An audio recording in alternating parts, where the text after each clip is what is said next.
Hoje vou mostrar para vocês algumas coisas que podem te ajudar, principalmente quando você for montar o seu aquário, coisas que vai te ajudar a não se dar mal, ou perder dinheiro, ou perder animais. Bom, eu sou Giovanni Fontinelli e você está no canal Aquamundi, seja muito bem-vindo.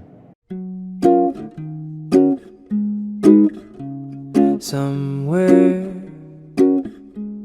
beyond the sea, somewhere waiting for me,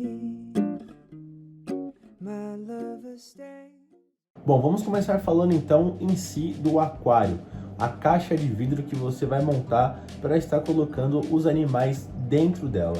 Eu acho interessante você estudar primeiro quais animais você vai querer ter dentro do seu aquário para depois você planejar aí o tamanho. Ou em casos à parte aonde o espaço que você tem é limitado, já é interessante você estudar os animais que vai caber naquele tamanho que você tem destinado para você montar o aquário, certo? Então, planejou a caixa de vidro, beleza. Referente a tamanho, galera que gosta de aquário grande, não economizem em questão de espessura de vidro, pois a gente sabe que a caixa de vidro em si, quando coloca água, tem uma certa pressão, e se você não utilizar a espessura certa na montagem, pode ter sim aí alguns acidentes futuramente. Então, se o seu aquário for de vidro, certifique-se de utilizar a espessura ideal, a mais segura para aquele volume de água que você vai ter dentro dele. Então, você decidiu o tamanho do aquário, tudo certo, a caixa de vidro está nas mãos. Vamos lá então para a parte de equipamentos. Bom, costumo dizer que tem 3 equipamentos que vai ser crucial para você ter um sucesso dentro do seu aquário. A primeira delas é a iluminação. Ter uma iluminação adequada para o seu aquário e para a finalidade que você vai querer. Independente se você vai ter peixes ou corais, estude uma iluminação que seja interessante ali, que vai atender o volume de água do seu aquário. Não que seja ela tão fraca, mas também que não possa ser muito forte. Um parâmetro legal que a gente costuma dizer é calcular 0,7 a 0,8 watts por litro de água. Outro ponto que não se deve economizar é na filtragem.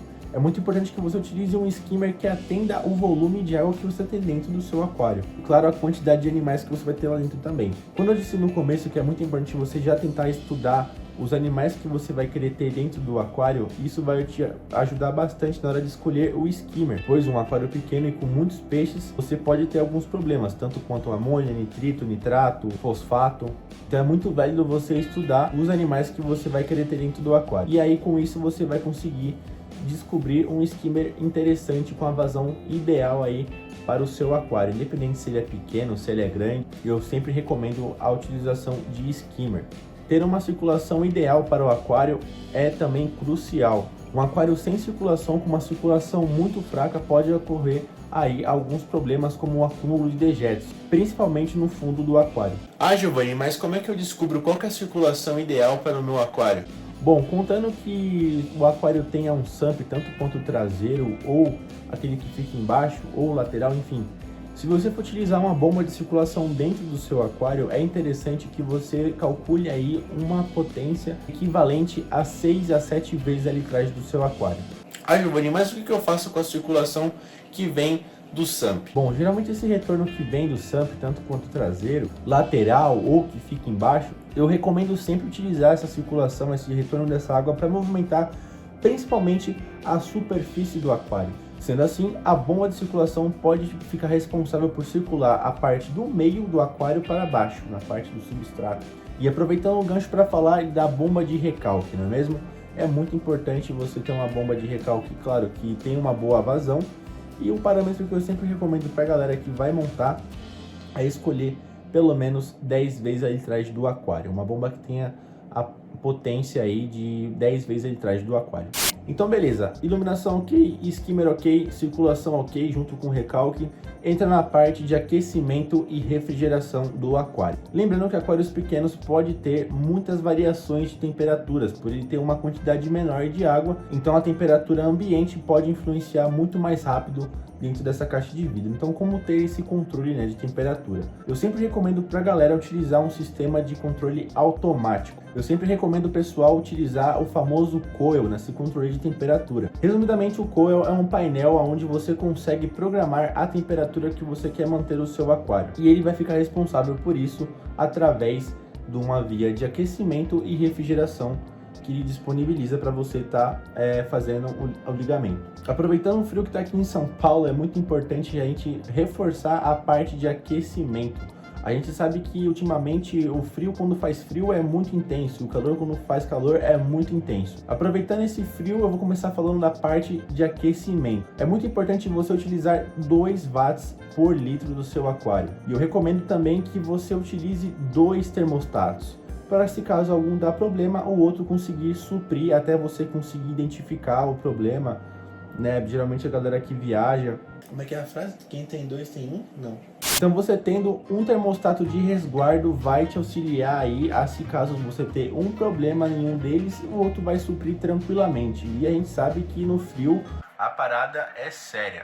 Em parte de refrigeração vai depender do volume de água que você tem dentro do seu aquário. Aquários que tem um volume de água muito grande, é recomendável utilizar um chiller. Ele tem uma capacidade maior e mais rápida de refrigerar aquários com volume de água grande. Então ele é muito mais eficiente do que utilizar, por exemplo, ventoinhas, ventiladores. Vou abrir aqui algumas exceções para regiões que fazem muito calor. Independente se o aquário tem muita água ou pouca, em regiões que fazem muito calor, já é interessante você estudar e utilizar o chiller.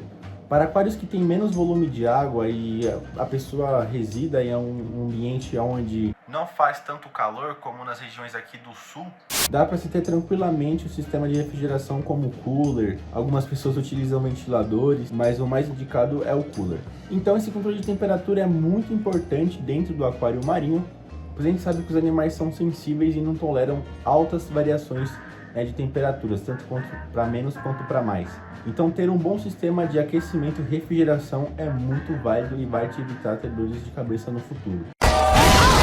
Bom, já falamos das partes de equipamentos, vamos falar agora referente a cascalho e rochas. Galera, de verdade, para você não ter problemas no futuro, é muito importante você estudar o cascalho que você vai utilizar e as rochas que você vai utilizar também. Eu particularmente sempre indico a galera utilizar rochas naturais e de preferência que não foram usadas, tá?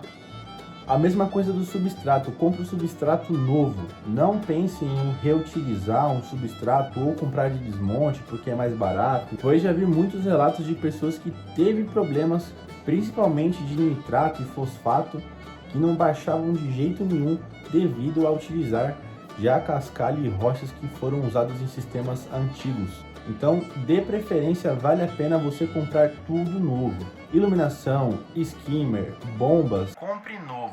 Independente de poder aquisitivo, a gente sabe que é um hobby caro. Os materiais são caros, os animais também são caros, mas toda essa atenção que você der, principalmente na parte de equipamento, cascalho, rocha, vai fazer total diferença no futuro, principalmente na longevidade que vai ter o seu sistema.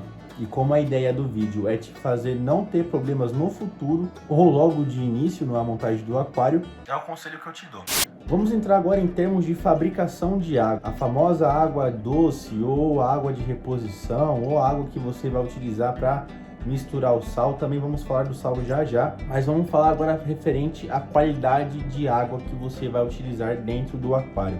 Isso também é crucial e é muito decisivo se você vai ter sucesso ou não com o seu aquário. O sistema de fabricação de água é até válido, dependendo de você comprar de desmonte com preço mais acessível, mas desde que seja um sistema completo. Quando eu quero dizer um sistema completo, é um sistema que pelo menos ali tenha, né, a famosa membrana de polipropileno, carvão, a membrana de RO e depois a membrana, né, de resina. Esse sistema, que é o famoso sistema de reversa osmose, é o melhor que você pode utilizar aí no seu aquário. Ah, mas eu moro em apartamento, minha água aqui é pura. Pô, Giovanni, mas se eu usar água filtrada? Ah, Giovanni, mas se eu usar água de poço? Se eu usar água natural? No, God! Como eu disse aqui desde o começo, a ideia é fazer você não ter problemas futuros. Então, na melhor opção, eu recomendo você utilizar sim o seu próprio sistema, ter o seu próprio sistema de fabricação de água.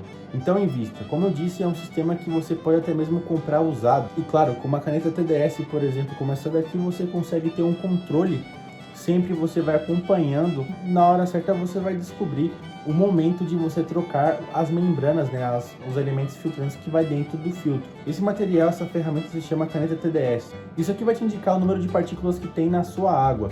A escala que a gente geralmente costuma trabalhar, que é até aceitável, é até 00.3, 00.5 no máximo. Quando a caneta começar a alegar esse número de partículas na sua água, depois, claro, de passar pelo filtro, é indicada a hora de você trocar e fazer renovação aí das membranas, polipropileno, carvão, resina, a membrana, por exemplo, também de reversa osmose. Enfim, então você tem o seu sistema de fabricação de água próprio e chega o momento de você escolher o sal para você utilizar no seu aquário. Como eu disse lá no começo, é muito importante você estudar logo antes de montar o aquário o que você vai querer ter dentro dele, referente a peixes, a corais, pois isso vai te ajudar muito a escolher um sal de acordo com o que você vai querer ter. Ah, Giovanni, eu vou ter peixes dentro do meu aquário. Vale a pena eu comprar um sal para corais? No caso não, você já conseguiria economizar, né? Porque hoje no mercado existe, não vou entrar em mérito de marcas, mas a gente sabe que existe sais que são destinados a aquários para somente peixes. E geralmente ele costuma ser um pouco mais barato. Ah, Giovanni, eu vou querer ter corais no meu aquário, porém eu só gosto de corais fáceis, corais que não vão me dar um trabalho. No caso, a família dos softs. Eu compro um sal para corais? Nesse caso, sim. Existem diversas marcas no mercado que destinam cada tipo de sal para um tipo de coral. Os corais softs têm um consumo muito baixo de cálcio, magnésio, então existem sais que têm essa concentração já ideal para esse tipo, direcionado para essa família de corais. E também tem um valor aí diferente de um sal que vai ser destinado para outra família de corais, como SPS e LPS. Então, como eu disse lá no começo, é muito importante você decidir logo de cara o que você vai querer criar dentro do seu aquário, ou pelo menos ter um norte, para que você não acabe comprando algo que não vai precisar.